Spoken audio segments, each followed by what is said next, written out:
out there across America. Listen, America, you know, you're my favorite country. I mean it. I love America. No one loves America more than I do. I'm in love with it. I really love it. To all the people out there across America, regardless of race, color, creed, or national origin, I'm your guy, and you're my people, and this is your show. Am I right, Nancy? And Richard and Marty and all the gang, we have a fantastic show for you tonight, and you'll have a chance to phone in because, get ready for this now, my guest tonight is Elizabeth Clare Prophet. She is the leader of the Church Universal and Triumphant, based here in Southern California. The 150,000 followers of her religion refer to Mrs. Prophet as, quote, the mother of the universe. I want you to take a look now at the church's peaceful setting, a retreat called Camelot, and the Guru Ma in action. And you will see it now in the privacy of your own home. All in thy reign, send compassion from above to raise them all today. In the fullness of thy power, shed thy glorious beams upon the earth and all thereon where light and shadow seems. In the fullness of thy power, shed thy glorious beams upon the earth and all thereon where light and shadow seems. Let the light of God blaze forth to cut men free from pain. Raise them up and clothe them, God, with thy mighty eye and mane.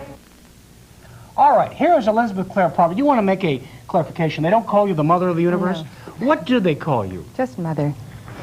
Now, you believe you're the reincarnation of Jesus, of Marie Antoinette? No, I don't. No. Jesus is a master whom we adore and love as our Savior. And we believe in the law of reincarnation and karma, and that we have all lived before, and that today we are the sum of what we have been, and that we have to go for it, make the best of what we got going for us, and look at our past and correct our weaknesses. All right, I want to understand this. Now, I understand from there have been many stories about you. I think people across the country may know about you. People in Southern California do, because there was a number of stories in the Herald Examiner. That as a child, you were in a sandbox in Red Bank, New Jersey. Am I right? Mm-hmm. And you began to have certain fantasies. Please tell us about them as they might connect to our story today. Well, as I was playing in the sand, I suddenly felt that I was on the Nile River playing in the sand. It was like an exchange of circumstance. And I was very small, and I asked my mother what was happening, and she said, "You have remembered a past life." And that was the beginning of my quest for an understanding of who I was and where have I been. All right. At that time, did you take a trip in your mind to the feet of Jesus? No, this was not pertaining to Jesus. It was simply a past life in Egypt. All right. And who was that past life in Egypt when you were 3 in the sandbox? I never knew who it was. I just had the sense of having been there just as I was where I was today. And it was a very strange feeling. All right. But you believe you're reincarnated. In other words, you've had a number of prior lives. Mm-hmm. And who have been in your prior lives? Well, the one that I like to speak about is the one closest to my heart, which is with Jesus as Martha, where I learned the truths, the inner truths of his mission, and where I feel that I had my calling to be here today and to deliver again the real inner teachings of Jesus. All right, let's talk about your church now. As I understand it, it's a combination of Christianity and Buddhism, and what else? We draw from the teachings of the great leaders and sages of all times of ages, whether Gautama Buddha or Mohandas Gandhi, Jesus, Paul, John the Beloved, because we feel they were all revolutionaries of the Spirit. We're entering a new age. We need a revolution in consciousness, and we need to find the point of Christ within each one of us. All right. Are you the final authority on all spiritual, political, and theological matters in your church? No. Who is? God is. All right. We heard that you believe at some point, in other words, as I understand this religion, that if your karma is good, you will ascend ultimately to heaven. Do you believe you're going to go to heaven physically and mentally?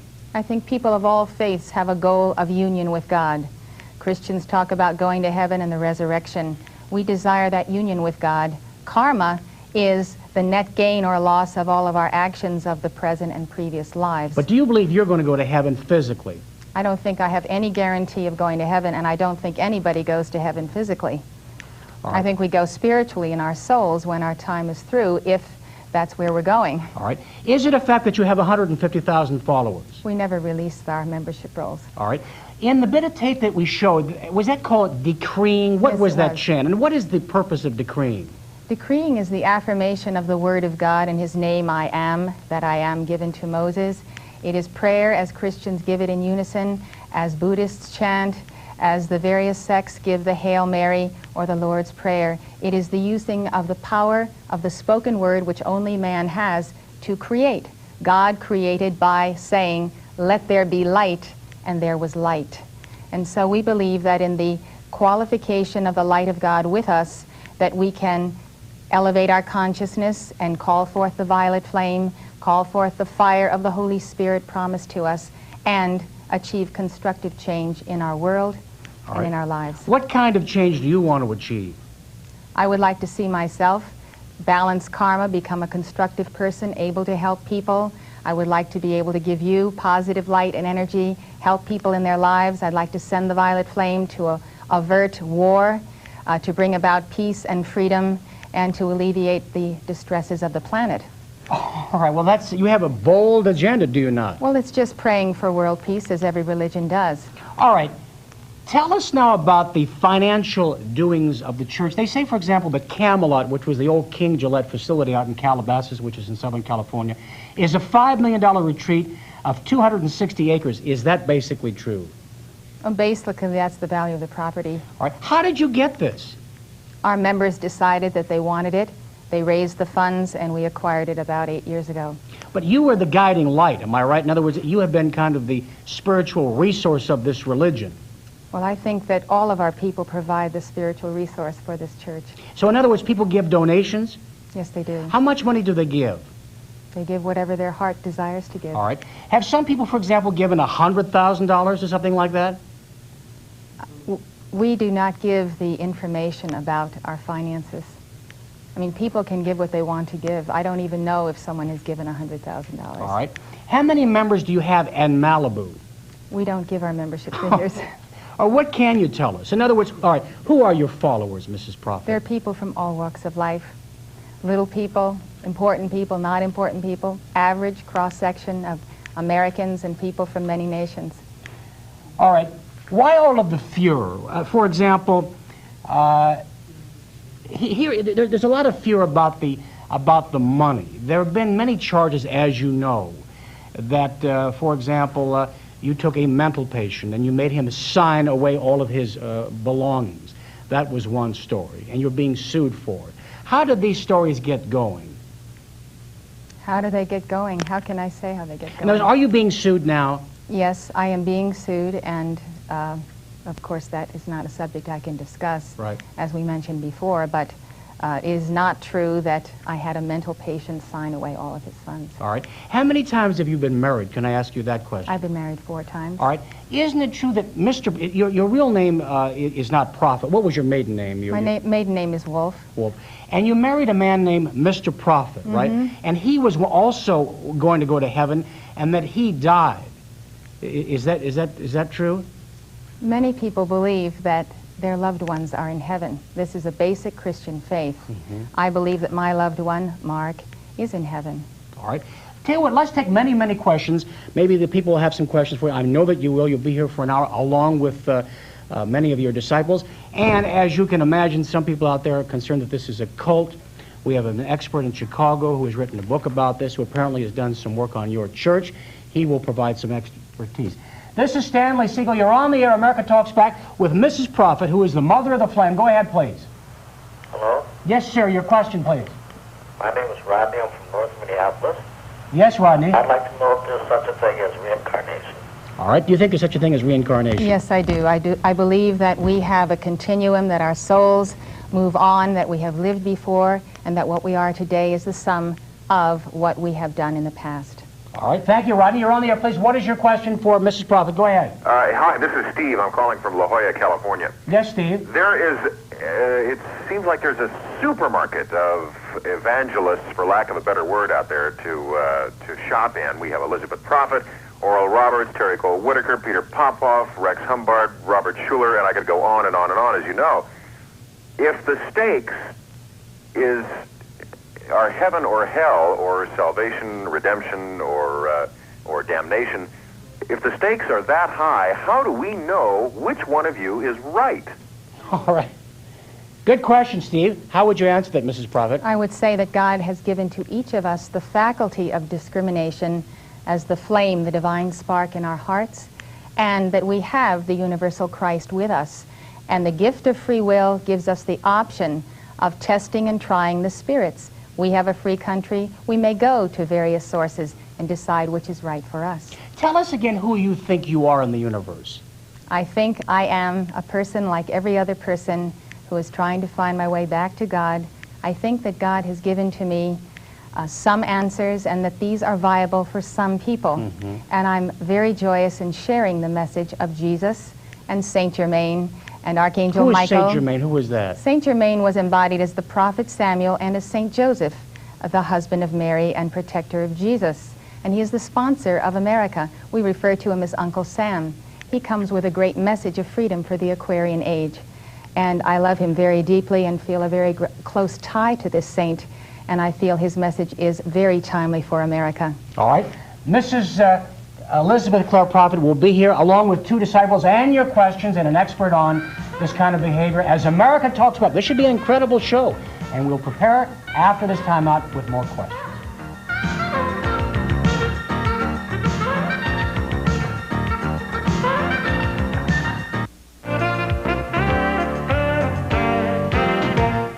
All right, you'll have a chance to take calls. To briefly recapitulate, our guest is Elizabeth Clare Prophet. She is the leader, the mother of the Church Universal and Triumphant in Los Angeles. And apparently your organization has a publishing house, a gold mine, several mansions, and 30,000 acres of mountain ranch land in Montana. Not quite correct. We don't have a gold mine. All right. We don't have several mansions.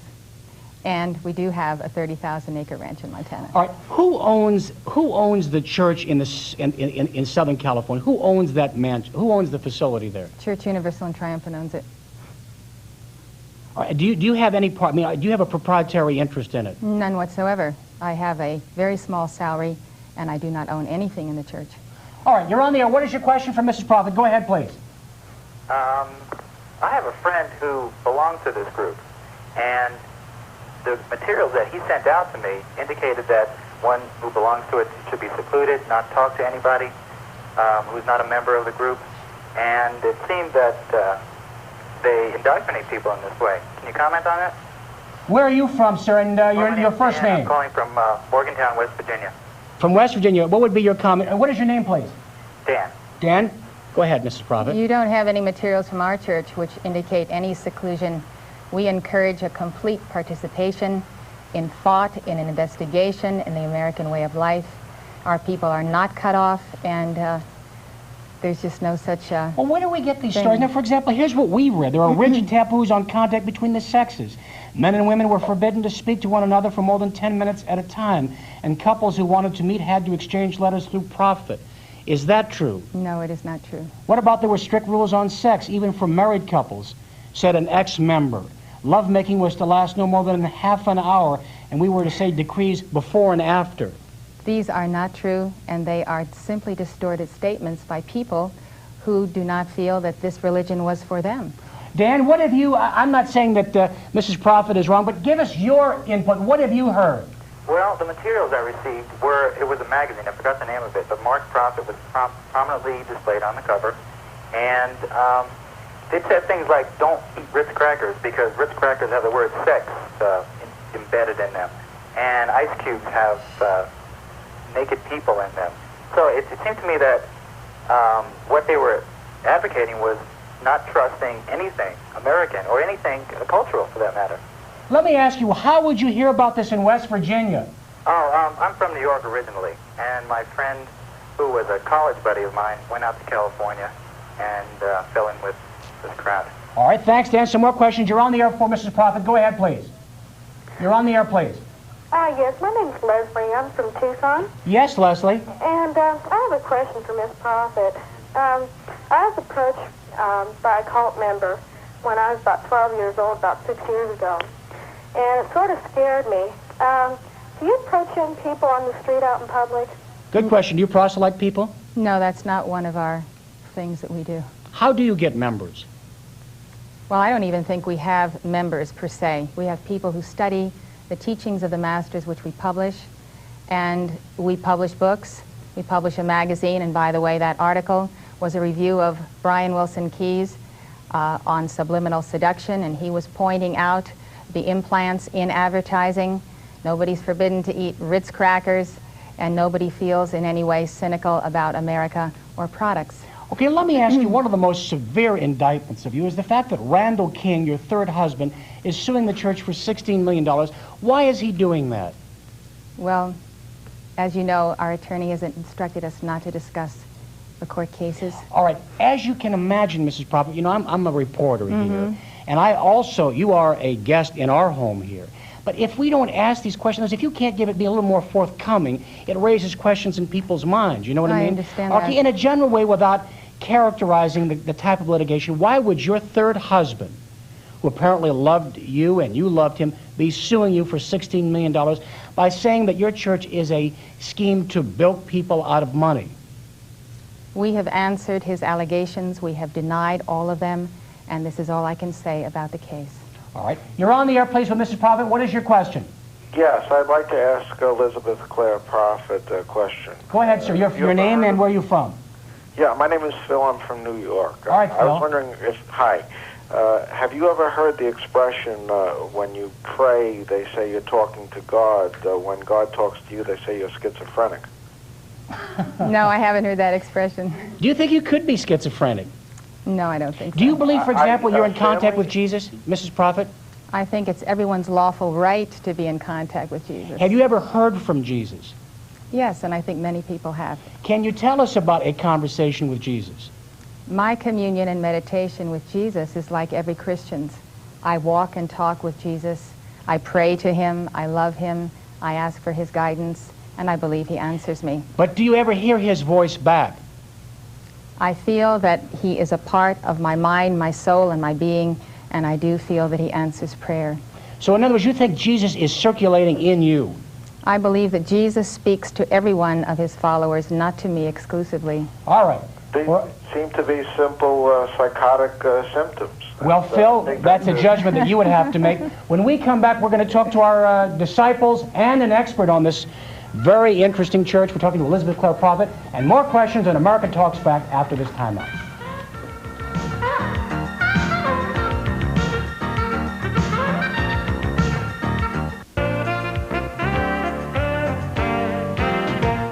All right, we're back. Welcome to Sha-Na-Na, ladies and gentlemen. We're back.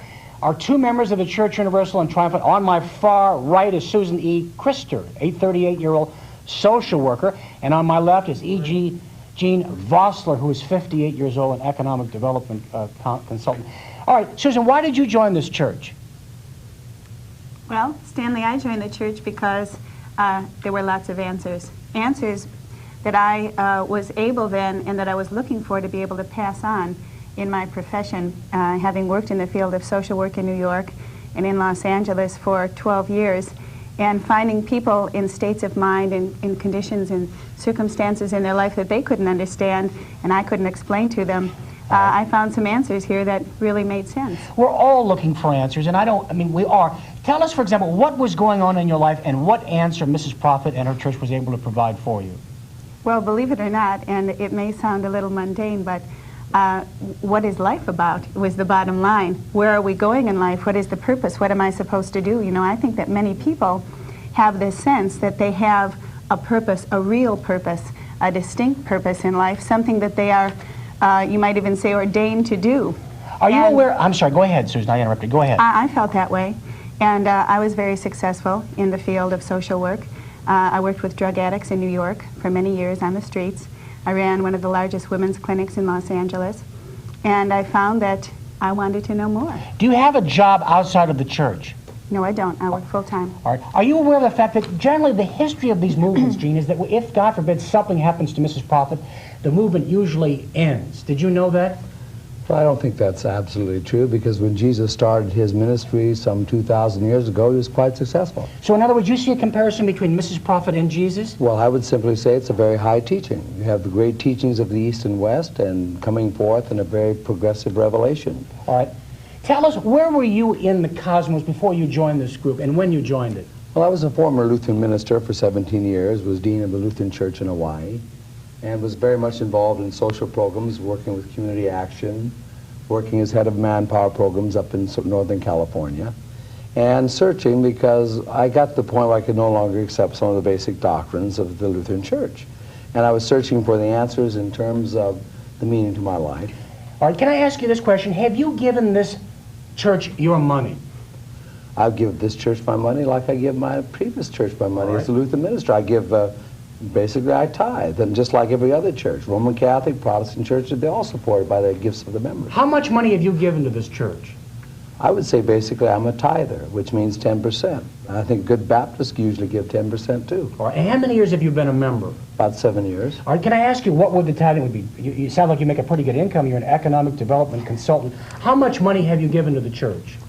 Well, you know, if I could calculate, probably 10% of what I make, you know. Oh, well, we asked the question, can I ask you what you make? Well, you can, yeah. All right, how much do you make and how much have you given? Well, you can say I make about 28 to 30,000 a year. All right. Susan, have you given money to the church? Not a substantial amount. All right. Hey, all right.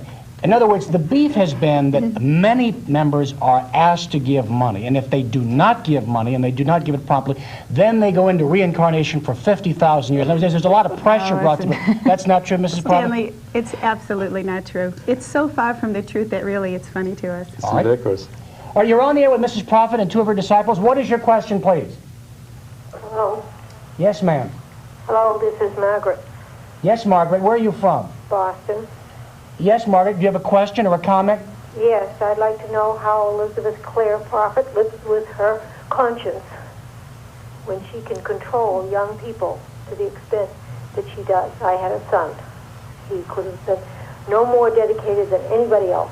He was thoroughly and completely dedicated to her church, to the point of coming from the East Coast to California, spending every bit of penny, every amount of money he had in the world. And then he was rejected by them and sent away after he had worked with them for over a year. And then what happened to your son? He died. He died 4 years ago. Do you see a I'd relationship? like to know how she lives with her conscience, because I feel it was a rejection from her church that destroyed this young man. Would you want to comment, Mrs. Prophet? Well, I don't know what she is talking Oh, about. of course, she doesn't care about anything. I care very deeply about all of my members. I don't know who you are speaking of. I can't hear her. All right, who are you talking about? What was your son's first name? Why do you need to know that? Well, so we'll know what we're talking about if we can. Here's what we'll do. We'll take a commercial break, and then we'll come back. And then stay on the line, will you, ma'am? Stay on the line, and we'll talk about it with Mrs. Prophet.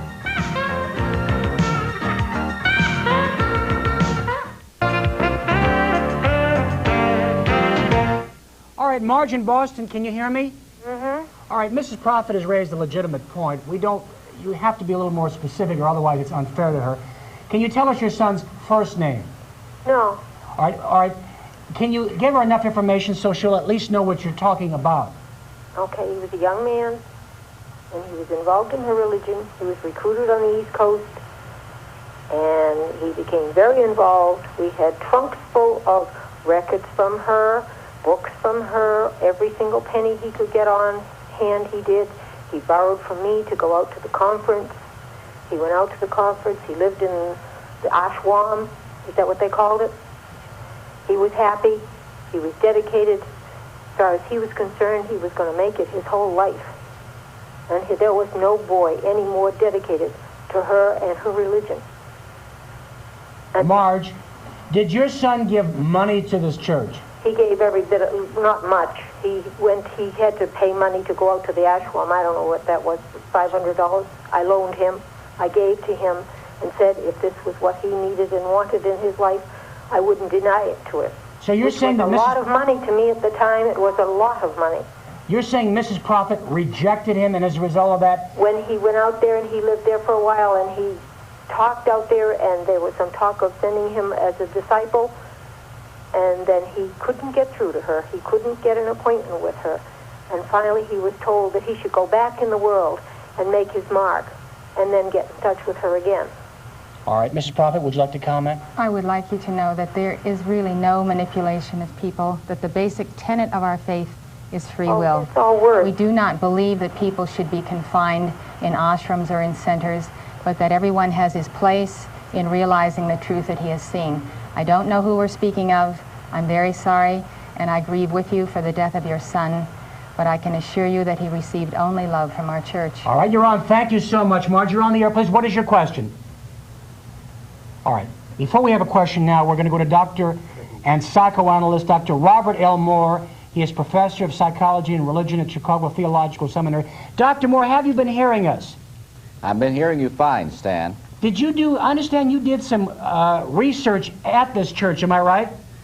Well, for about 5 years, when I was first researching minority religions, I did quite a lot of field studies of different groups, and I spent quite a lot of time discussing the religion and interviewing young people from this group all over the country. What did you learn? Well, at the time that I had initially gotten interested in studying these groups, I was treating a number of young people who were involved in these so-called cults or minority religions, and I had the attitude that they were very destructive and what we call pathogenic, and I wanted to see what was going on in these groups firsthand. And so what I did was to begin going out, seeing for myself, talking to young people, spending a lot of time with the members of the different groups. And I was really quite surprised at what I found. Well, what does that mean? That means, look, is this church in your belief a force for good, or is it destructive? I can't really make an assessment about, the overall impact of the church. I can say that many of the young people that I talked to found it playing a very important role in their lives, and a very meaningful role. One of the things we need to understand, Stanley, is how critical young adulthood is for young persons, how much of a difficult time it is. And religion plays a very important role, and a lot of the interest in these groups is a phenomenon of the transition from adolescence to young adulthood. And it's a very important kind of experience for young people, and they're very, very vulnerable during this time. Well, that's my point. Let me just say this. We've seen in recent years Jonestown, which was San Francisco-based initially, ending in a Holocaust. We see the group in Oregon from this girl. We've seen it over and over. They seem to have very bad endings. And that's the reason Mrs. Prophet is here. I cannot prejudge you, but you see her in that context. Viewers are out there. We saw Marge talking about the death of her son and giving us the impression that somehow this organization is responsible for it. And I'm asking you as a doctor, if you had a son or a daughter, would you want them to be a part of this church? Let me first respond to a couple of things you said, Stan. For one thing, you've got to realize that there are about 500 of these small groups in the country, and we've got to we have a public responsibility here. We need to make sure the public gets fairly accurate information about what's actually going on in the country. In our book, The Cult Experience, we tried to dispel a lot of the hysteria and paranoia that's going on in the country now about these minority religious groups. And I think it's our responsibility to realize that while, as in many different religions, you have charlatans, you have people that exploit their power, we don't want to be encouraging religious bigotry in America at a time when religious pluralism is at a peak and growing. I agree. So what you're saying, in other words, you give this organization a clean bill of health based upon your investigation? Well, the time that I spent with a lot of these young people who are devotees of this group, I expected to find a lot of frank psychopathology, and I expected to find a lot of very damaging kinds of experiences to them in this group. However, I did not find that to be the case. In fact, most of the research that those of us who have some scientific interest in this topic has shown that most of these groups are in fact not that pathogenic for persons. In fact, young people often find themselves getting better after spending some time in a minority religious group. Did you know this man, Mrs. Prophet? No, I don't know him. So that's a testimonial, isn't it? It's very nice. Stan, I want to beg to differ. I'm not making any testimonials except to what I have observed as a psychoanalyst. Stay on the line, Doctor. Dr. Moore from Chicago and our two disciples of this organization, which is headed by Mrs. Prophet, and your questions after this timeout on America Talks Back.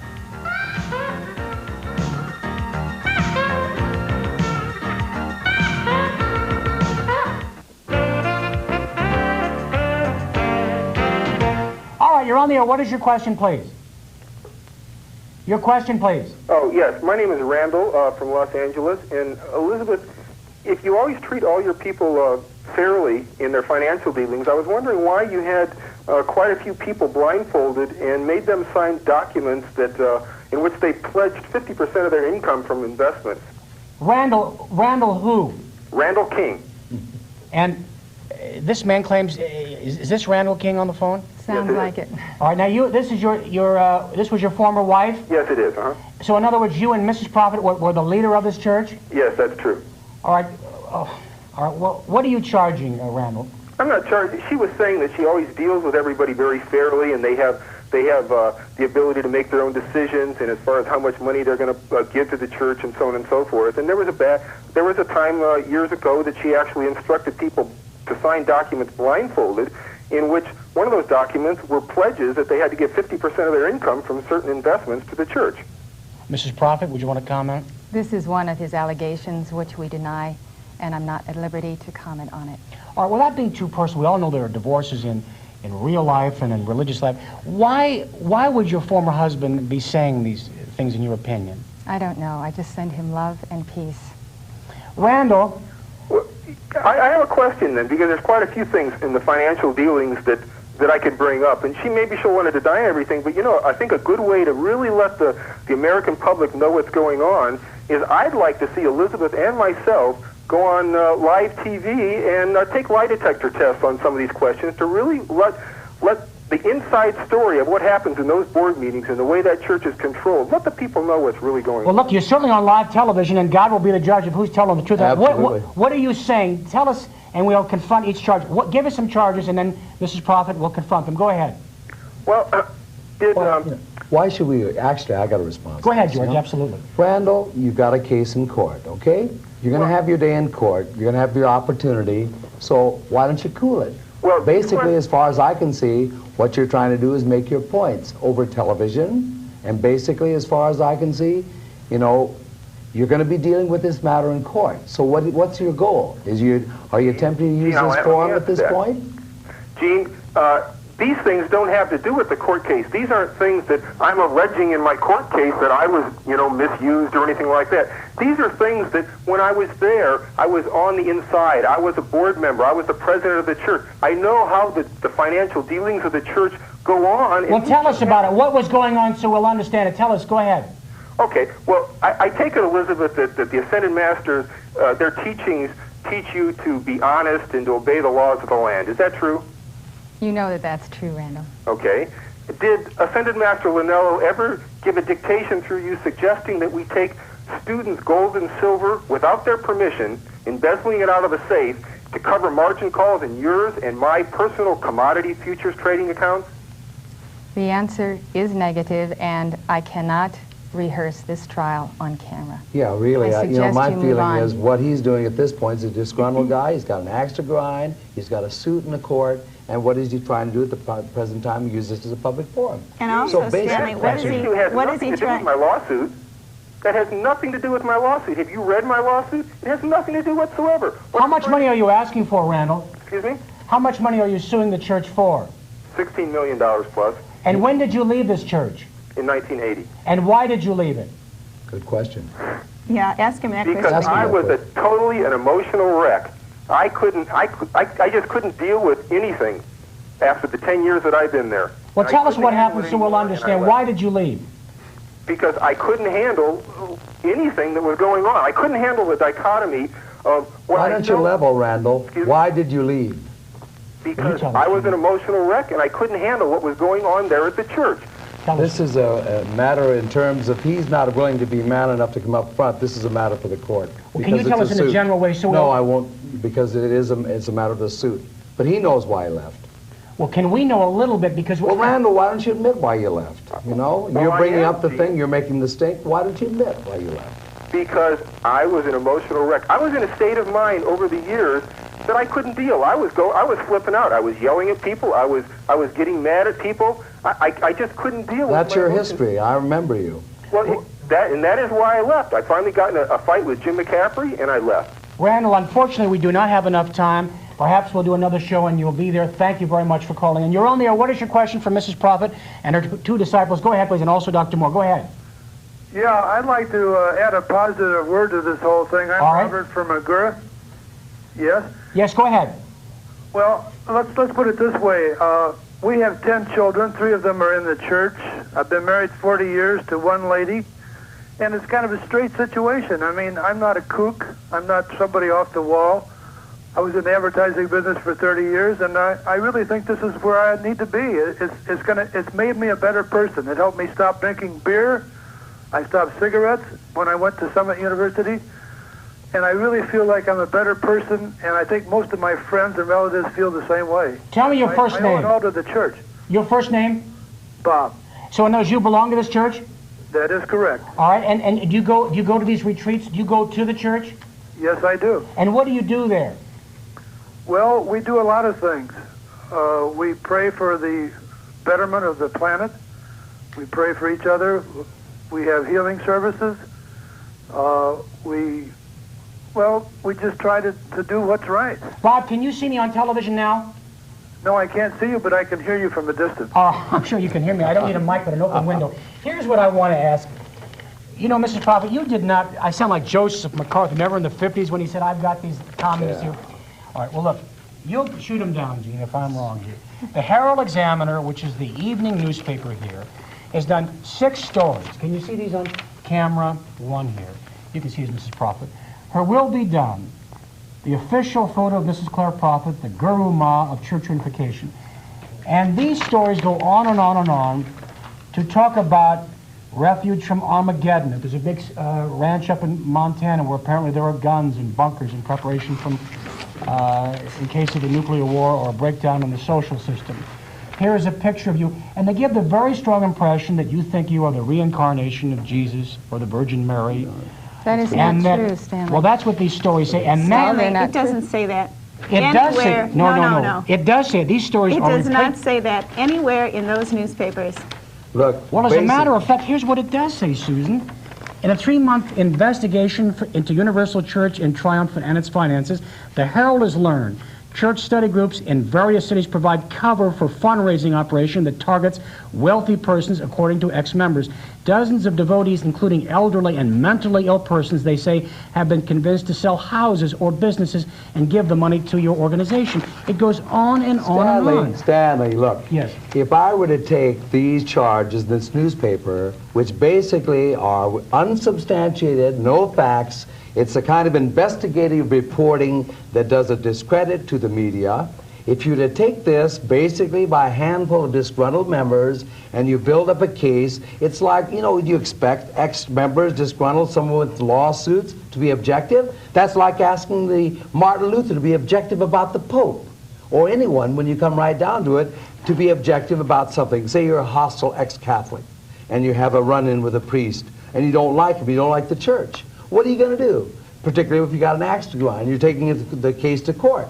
You're grinding your own axe. That's what this is. Be back with Gene and the psychiatrist after this time out along with Mrs. Prophet.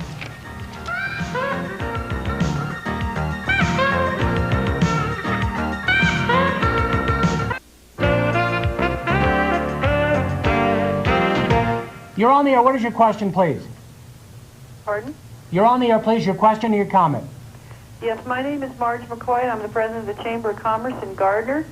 I'd like to ask Elizabeth Claire Prophet what her long-range plans are for the Royal Teton Ranch. Are you calling from Montana? Yes, I am. All right, to briefly recapitulate, you have apparently 30,000 acres of land there in western Montana. What are your plans for that area of the state? Our plans are to use it for ranching, farming, a church headquarters, a place for members to retreat and not to overdevelop it. All right, do you know anything different, ma'am, Marge?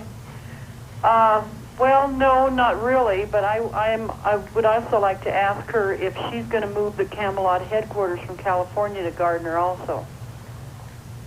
Not at this time. Let me ask you, what is the response up there? You know, the comparable thing would be those people moving to Oregon. Are the people in your portion of Montana concerned about this church moving there? We're concerned of the impact of a lot of people moving to our area, yes. Isn't it true that most people at first were upset about this church, but as it's gone on, most people now are happy to have them there? I can only speak for myself, and I can't say that I'm overly exuberant about it. All right. I think some of the fear maybe has gone. All right. Dr. Moore, how would you comment? The fear, I guess that's the main thing. Have we exacerbated the fear tonight in your way, or have we just raised some good points? I think there's a danger of that, Stan. I think we have a responsibility to get people onto some good resources. Let me recommend another book that I think that the public should be aware of. It's a book by Anson Shoup and others entitled Strange Gods. And it gives a overview that, if taken together with our book, The Cult Experience, it gives the public some sense of the complexity of this phenomenon. These are hard times, and people are really hungry for security, to find something to grasp hold of in insecure times. But isn't that my point precisely? Because they're hard times, aren't we at an age of the irrationalism, where any bit of poppycock is up there, people are grabbing onto anything? In hard times, we need hard, fast, good information, don't we? You know what this gentleman is saying do need good information, and particularly in this area. What this man is saying... Wait a minute, Dr. Moore, go ahead. Hold on just a second. What this man is saying, I think, is fairly objective from his viewpoint, from his standpoint. He's coming from a certain standpoint. What we're concerned about is, you know, the inflammatory kind of reporting. Like you mentioned Rajneesh's group, you don't mention by name, but this group is like that group. You mentioned Jonestown. It's the same kind of reporting that bugged me in the Herald Examiner. It's inflammatory, what this gentleman is saying. It's inflammatory, it's calculated to stir up religious bigotry and prejudice. When you get right down to it, that kind of thinking and that kind of a thought we don't need today. Look, 150 years ago we were hanging Mormons. Now, Mormons are well accepted. What makes the difference between a so-called and a sect? You raise a fundamental question. When we get back, we're going to talk more with Mrs. Prophet. Thanks so much to Gene Vossler and to Susan Krister. Thank you so much for being on the show. More with Mrs. Prophet and with Dr. Moore after this timeout.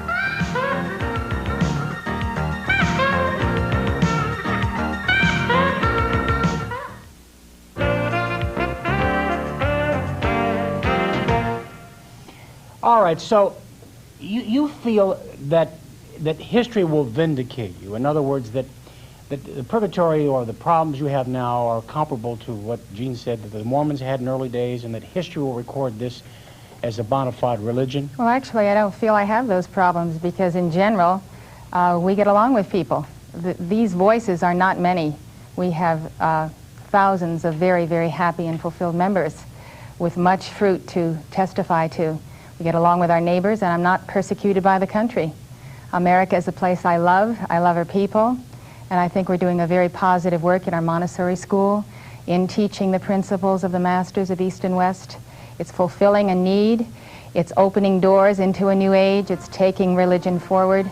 And I'm very satisfied. Thank you so much for being on our show, Elizabeth Clare Prophet. And thanks to Dr. Moore in Chicago. And see you tomorrow on America Talks Back. And keep those phones coming. We love you, America. Along with Mrs. Prophet. We love this country, right? Right. This is our country. This is your show. This is your satellite. And I'm your man. See you tomorrow on America Talks Back.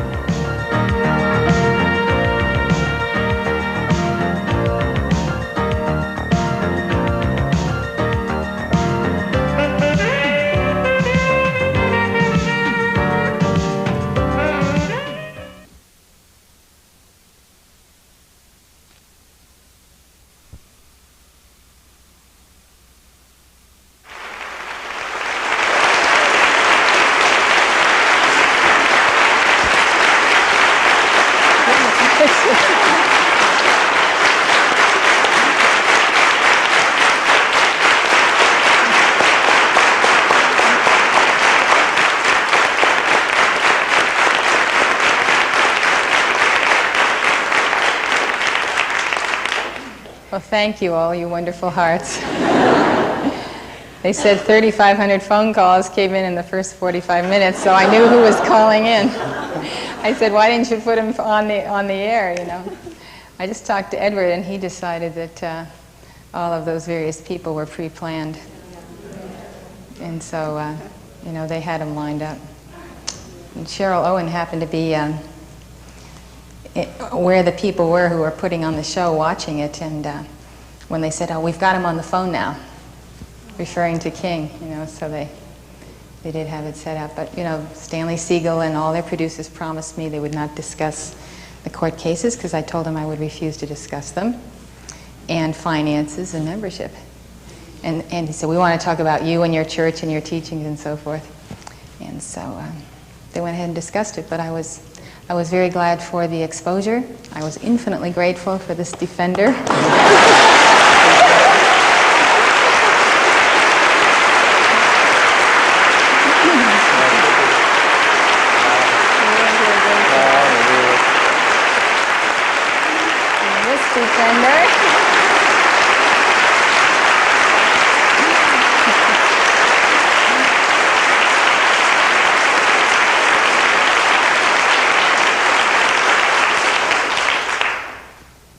So I think it was a good experience. If I had it to do over, I would do it again.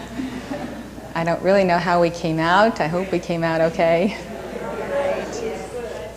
You know, you always think about things you could have said better, or you should have said, and things like that. But they didn't ruffle us. So, do you have any comments?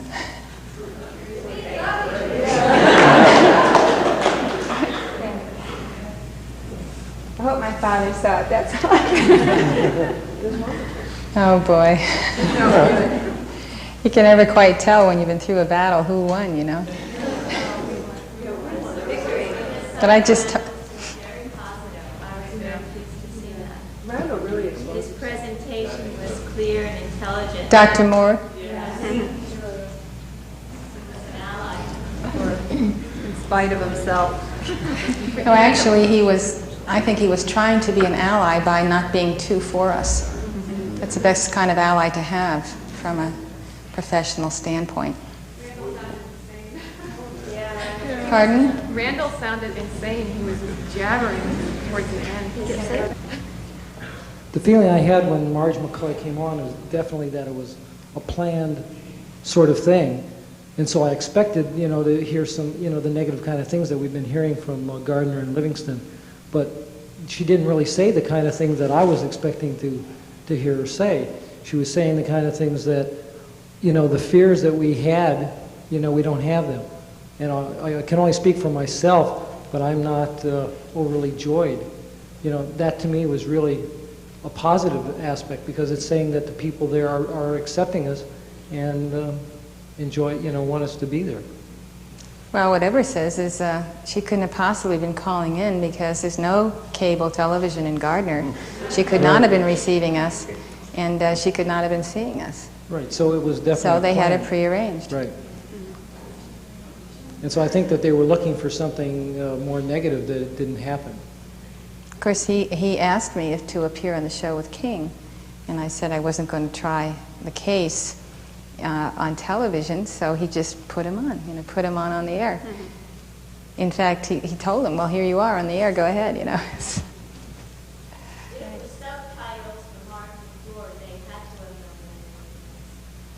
You are right. Subtitles for were there subtitles for King? No. Subtitles for Marge McCoy. So it was all planned. Well, as Edward says, you never trust the media. We were ready for this. We were ready. I mean, I was definitely ready to meet those kind of questions if they came up. Could have met them better, but our attorneys, you know, absolutely forbade me to answer any questions except to deny claims and to let them know that we had filed answers to their allegations and that the court was not going to be tried. I mean, the worst mistake I could make is say anything negative about King on television. You see, and he is doing that. He's done it now another round, and that's really his problem. It's not my problem. I gotta come over here and see you. Come here. The feeling I had was that you were just a calm in the eye of the hurricane, and all this was going around, and every time they flashed on you, they even flashed in your hands one time to try to see if you were nervous, and they were just searching for some way to discredit. My hands, what were they doing? They had a close-up to try to see if you were nervous or something, and you were just totally at peace, and that was the feeling that I was getting from watching. Isn't that amazing? They kept trying to shake it, and from my heart, all I could see was that every time they tried to make it worse, it was more of a peace, and it was like just the eye that was calm in the middle of the hurricane, and that's kind of the feeling that was being portrayed. So I think that for a lot of people that it got to be a point that you could see was orchestrated to try to catch you at some slip. And every time they tried, it just got worse on them. And that guy himself was just so emotional, I couldn't believe it. Even at the end, I'm the man, you know. I mean, what did you say? Trust that guy to buy a used car. Well, what he was telling me on the station breaks, he's saying, you know, it doesn't look good for you not to answer these questions. You know, he said, you should be answering these questions because you don't look good. And I explained to him that I told him ahead of time I wasn't going to answer those questions. But was it I that wasn't looking good or him that wasn't looking good? Exposes himself. I hope so. I just like to think that some people who are looking for what we have will see the face and know it and look beyond the whole circus that was going on. You did such a great job at always pulling the point back to the teachings. Yeah. You just kept turning them right around to, you know, everyone can find Christ within themselves. Yes, I talk to them like everyone else does. And it was really beautiful. Really beautiful. Well, Mother, your compassion for the mother of the boy who died was the teaching. It was right there. It was Jesus. It was very nice to see. The woman took in a little bit of it. But I think the audience had to have seen that. You heard what was happening. And you responded from your heart. Plus the fact, you know, why did she have anything to hide? Why wouldn't she tell us the name of her son? I think it originally she said his name Robert. I believe she said that in the beginning. I believe she said her son Robert. I don't think she did. Maybe she wouldn't give it. No, because nobody in the control room got it either. You can always tell how a great barometer of any show is how the stage crew responds and how the control room crew responds. And they were coming out at all the breaks. The first break they came out and we were not on yet, so they came out and they said, "She's terrific." That was the first comment. Then they went back in. Then they came back out and they said something to the effect of, he's not getting anything over on her or something like that. In other words, Stanley has finally met his match. And then we went on from that point. We couldn't hear the control room comments, but then when it was over, Gene and I came out, and Mother was still inside talking to Stanley and the producer. We went out to the hallway, and the control room poured out into the hallway. And they said, "Oh, that was a great show. That was a great show. Did you hear that?" That they were referring to Randall. And they said, they were saying how Randall basically slit his own throat right on the air, and that in fact the one of the girls that was in the control room said that at the point when Randall finally did his final response and saying he had been out of control and emotionally distraught and all this thing, that everybody in the control room looked at each other and went.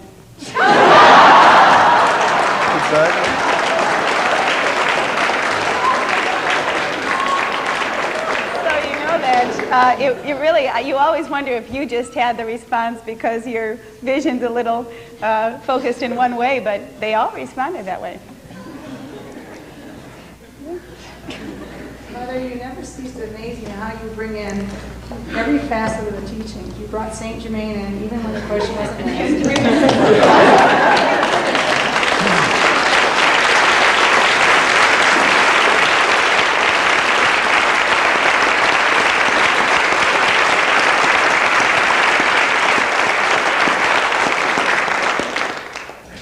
I sort of felt like people, like people trying to zero in on you there, and I really liked the fact that Gene stepped in and acted like a protector, even though you don't need to be protected particularly. Yes, I do need and, to and like just like a defender of the woman, defender of the faith, and I don't know exactly how to put it into words, but I just liked that, and I felt like it was so neat because you don't really have to defend yourself. You don't have to do any of that stuff, and it just sort of it's just an end run sort of thing, and I liked it.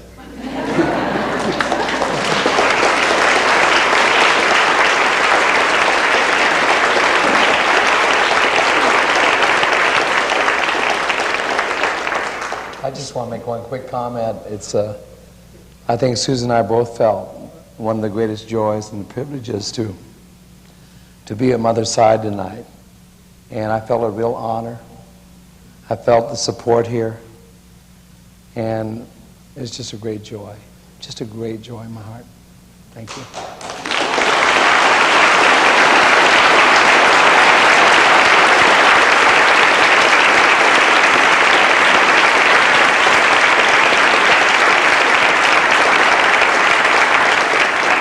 I want you to know that Jean and Susan both said that on the way home, but it was I who felt privileged to be on the show with them. Really, they're really terrific. I'm glad that they said pick two people that are your rank and file members and bring them over. And I said nothing doing. I'm bringing Jean and Susan. So I'm glad I did. So Cheryl, you were mentioning that you were behind the scenes hearing their comments. Did you want to tell people the comments? Well, basically, it was between the first commercial, Susan already I don't know if I should reiterate, but the first comment was, that Mother was great, and then the second commercial, they would all come piling out, and then they all said, well, boy, she's not gonna let him get away with anything, was what the comment was. And then when they would go back, then Jean and Susan went back again, and then they would all talk around in here, and one of the comments was by a lady, and she said, well, how can Elizabeth subject herself to this? Why is she going on the air and putting herself through all of this? And I think the question was answered when they came back.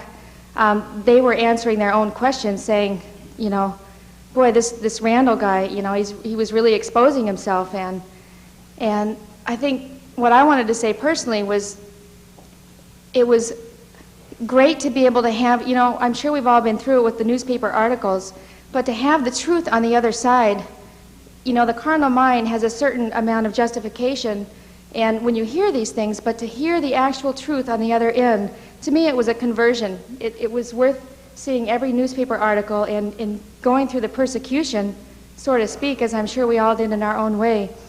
But to me it was really great to see the truth brought forth. It was consoling in my own soul, and I'm sure that everybody that watched it had the other side also, in one way or another. So I just wanted to make that comment. Why don't you also mention, although I quoted you, I'd like you to say in your own words why you thought that they had the King phone call set up. Well, at first I didn't know it was King on the line. When they all came piling out of the control room, they said, he's on the line now. And somebody, I think, said, who? And they said, King. We've got King on the line, her ex-husband. And in my mind, I thought, I couldn't imagine that it was King, but I thought maybe it was a question about King to that sort.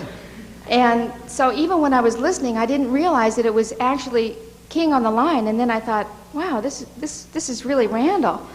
And so I think overall he was really exposed himself, and they all laughed at him. Everybody in there that just laughed at his comments, and the Susan's comment about how he was a little bit loony.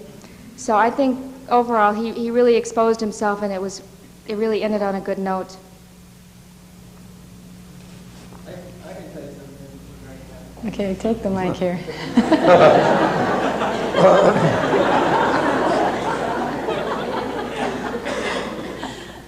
I can totally confirm that they had everything set up, because I was there also trying to get a tape played, and I went back into one of their rooms to use their phone to call Camelot and make sure our cameras were here tonight. And they had the lady from the Chamber of Commerce name already typed up on the screen, and I was looking at that going, what is that doing there, you know? And I didn't connect it until all of a sudden I heard her on the line, which was 15 minutes later. And then, you know, and after they see me looking at the character generator, you know, I quickly get ushered out the room, and they say, oh, we better phone for you over here. So and there's no question, it was totally set up.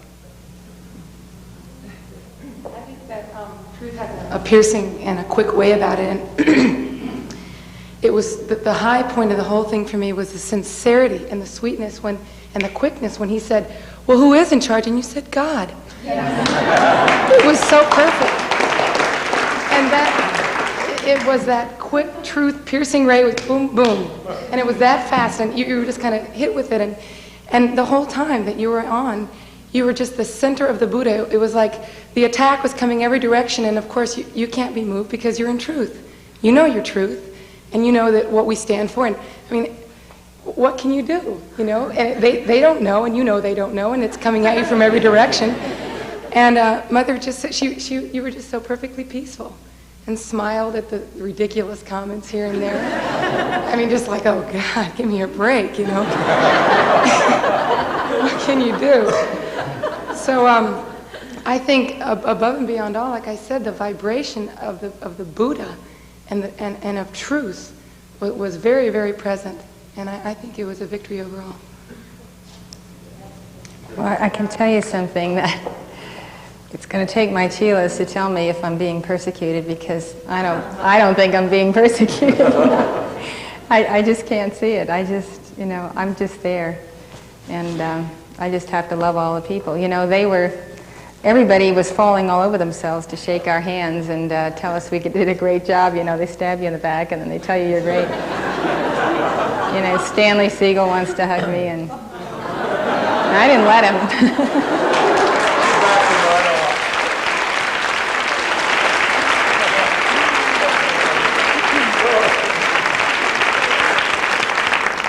It's like they expected us to get off the air and tell them off, and we were just as nice off the air as we were on.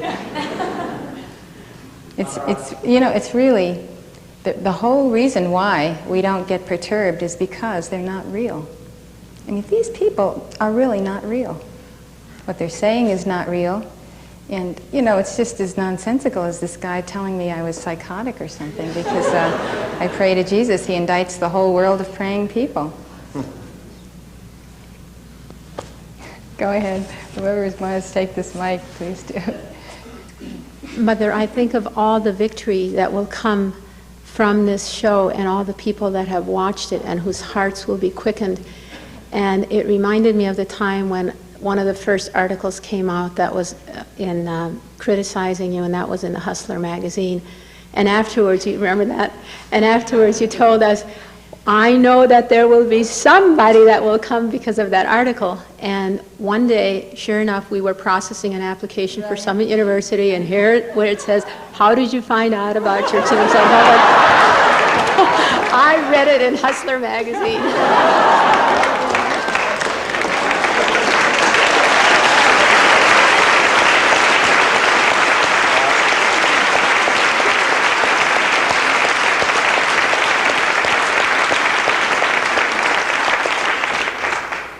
I've been frightened to get in front of this microphone. I've never done it before, but my heart's going to go out of my chest.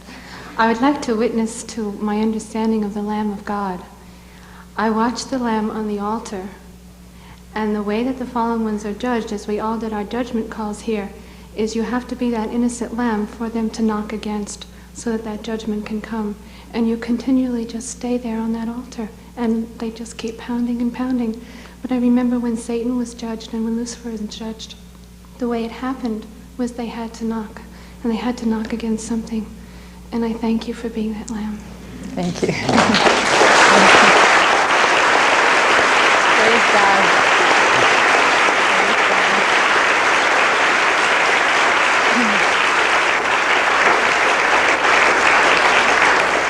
I just want to witness to you, Mother, and to Susan and Jean, the flame of truth and reality that is so strong through this broadcast, because words, and words, but never the word on television and radio and everything else. And even with a short amount of time and not a lot of ability to get into the specifics of the disciple or the Chila, or what it is that Jean and Susan found, actually, what they were looking for. In spite of all that, I'm sure that the people who were watching and listening felt the vibration of a peace and a truth and a reality that far transcends any particular thing that could have been spoken. And as others have already mentioned, the peace of your presence and the wonderful smile and the transcendent love that comes through those expressions on all of your faces could have said so much more than could have ever been said through words alone. The world did hold its trial, didn't it? He became the orchestration of a mock trial. And Jean's, when Randall King was spewing forth his over and over, and Jean just said something to the effect of, Randall, I know what you're like, or I know who you are, I've seen you, Tell them why you left.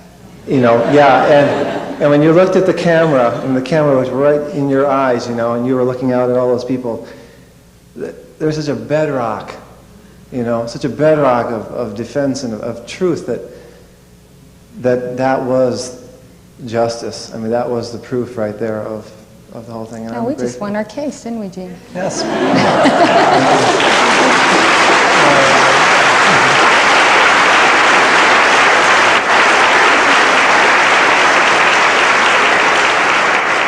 Mother, I can only be grateful for this opportunity to thank you for standing for us, for speaking the truth for us, for being there, for the Chilas who want to be there to speak the word to the land. And I want to thank Jean for being the guard for us, for the Chilas who want to be the guard in response to Mother's own stand but are not able to be there, for holding that flame of victory and liberty in your hearts and in your heart, and speaking the word for us, articulating it in so many ways, in saying that one particular comment I want to make is that when you did sort of interrupt the psychoanalyst to make a very crucial statement that this is all inflammatory, and I think many people in the public are not able to put that or articulate that statement in their words, but they do realize it in their heart, and it was good for you to have said that it was inflammatory. I think this is just a send-off for you, Mother, for bringing the violet flame to the Philippines and to Australia and to Hawaii, and I think the vengeance of the fallen ones are just coming at you at this point when we are yet to come with the victories for this town. Well, they do themselves in every time. Yeah. Every time they do it. This will be perfect. We got equal time. That's one thing. We got equal, not quite equal, because your voices didn't come over the phone.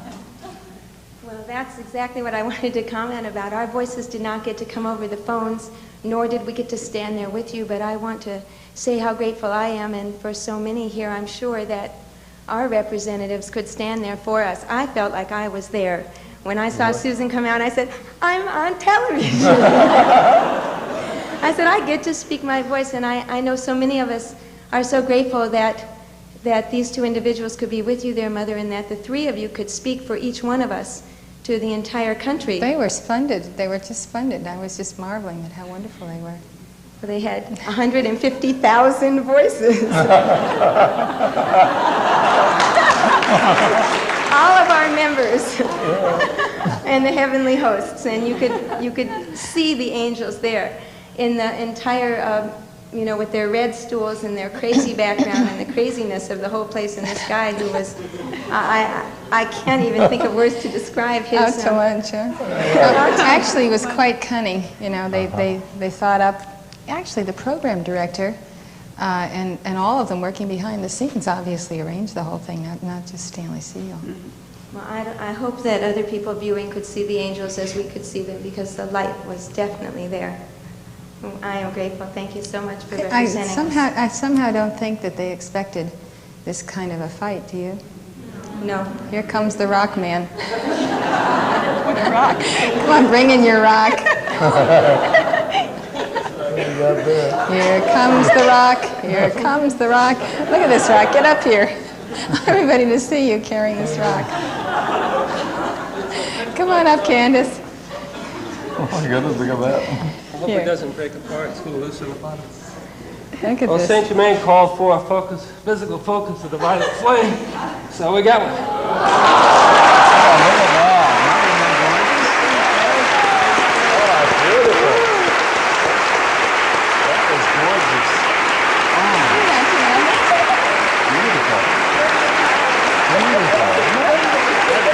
Is it 50 pounds? 38 pounds. Good.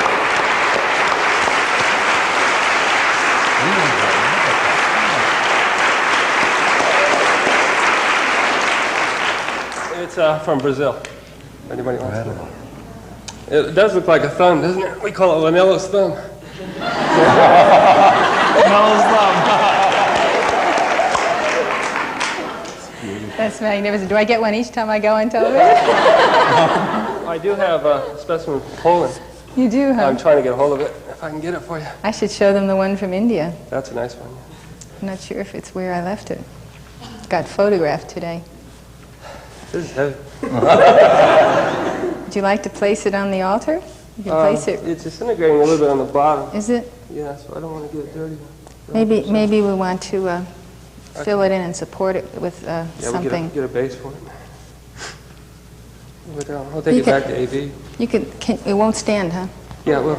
Oh, well, if you could leave it here tonight by Joseph. That's one of the best ones I've ever seen.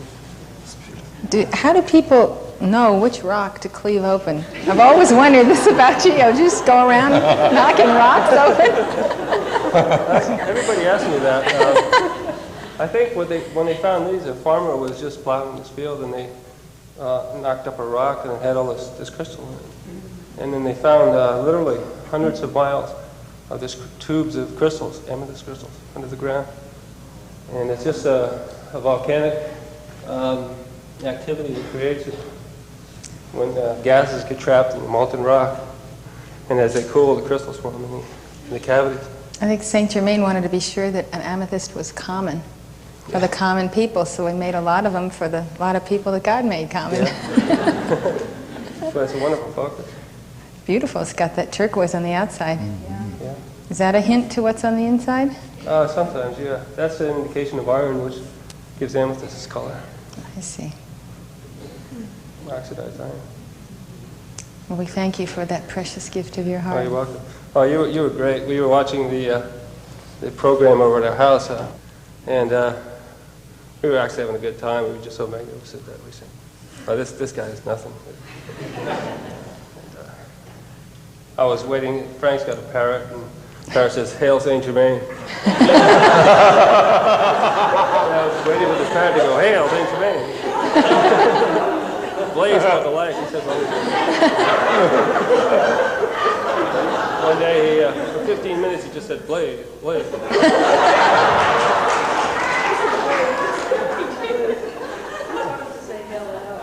I said, "Hail and Ellen." I think he's going to ascend after this life. See, he's got to get a threefold flame in order to ascend. Yeah. That means he has to make the transition from the animal to the human kingdom. Yeah, he's well on his way.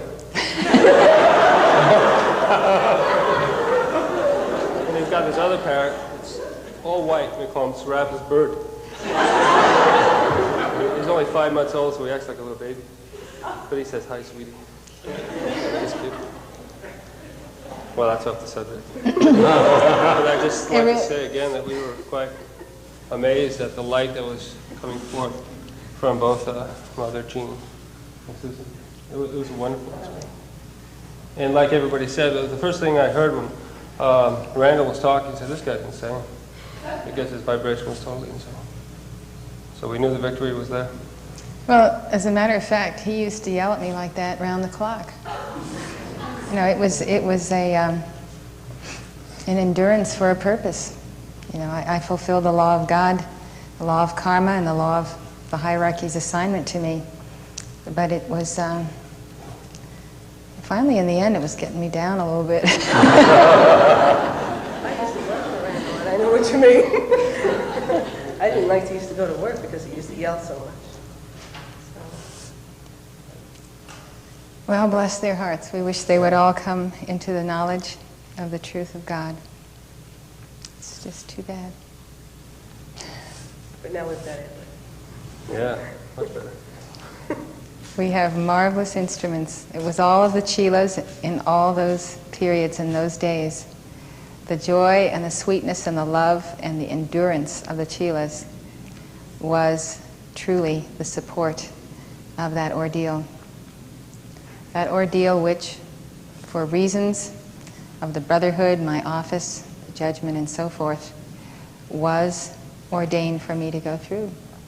And I could not have done it without you, and you, the wonderful, wonderful light bearers of this world. You know, Jesus said that to his disciples in the last hours, he said, "You have endured with me through my temptations." And as a result of that, he said that he would make them to judge the tribes of Israel and to judge the fallen angels. And he gave that assignment to the 12 apostles at the Last Supper. This is the conversation they were having. And there's evidence of this in the Bible. But he expressed his love to those not who had endured with him in persecution or in anything, but through his temptations, which shows by that very careful selection of the word that Jesus saw everything he had to face as his proving the God victory that is possible, the Christ victory that is possible in the face of everything he went through. And where would we be without our great example that he showed us?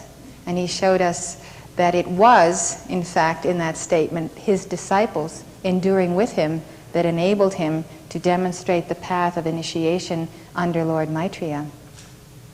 You know, Mark is very careful in a message that he is delivering to the world in a forthcoming volume. He is extremely careful in saying that we are not saved because Jesus died on the cross, that a good father would not require his son who had done nothing to die on a cross so that evildoers could be saved. It doesn't follow justice. That wasn't the reason.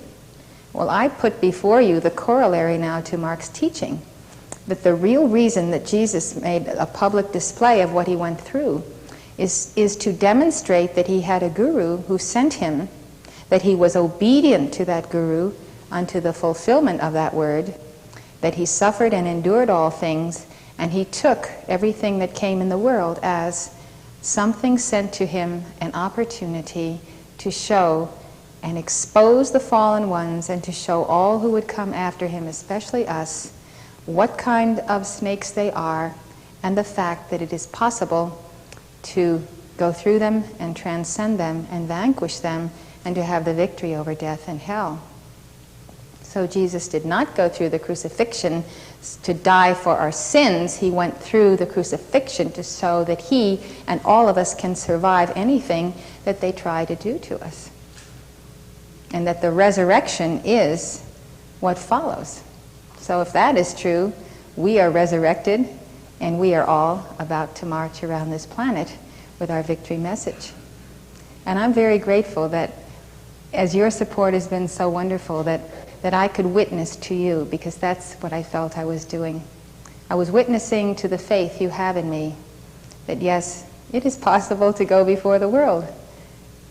And I will do it when called by God to do so. And I was just as happy sitting there as I am standing here. I mean, I am nowhere but in the presence of God. You are nowhere but in the presence of God. And, you know, I don't think I did that great. I think I was okay. Next time I promise to do better. I've got to get warmed up for these bouts. But I do want to tell you that God is great. And that's who was great on the show. God is great. And I think that innocence is always the greatest protection, because I honestly had to be told that that was a setup. I mean, I walked out of there not even thinking. I wasn't thinking about a setup, because I don't think in terms of conspiracy. I was just thinking about God and beloved Saint Germain. And I'm so glad I could witness to him. So glad I could witness to him.